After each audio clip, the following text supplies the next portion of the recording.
নমস্কার, আমি একটা কবিতা বলবো।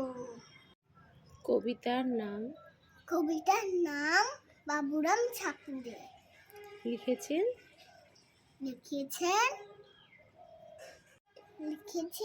সুকুমার রায়। সুকুমার রয়। লিখেছেন সুকুমার রায়। বাবুরাম ঠাকুরে কোথায় যাস বাপুরে, আয় বাবা দেখে যা, দুটো ছাপ দেখে যা।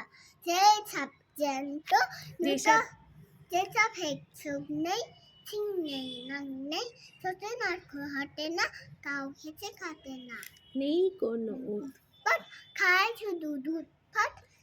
সেই সব জ্যান্ত দুটা দুই দান্ত, তেরে মেরে ঠান্ডা করে দেব ডান্ডা। তেরে মেরে ডান্ডা করে দেব ডান্ডা। তোরে করে দেব ঠান্ডা। করে দেব ডান্ডা। ঠান্ডা হ্যাঁ, করে দেব ডান্ডা।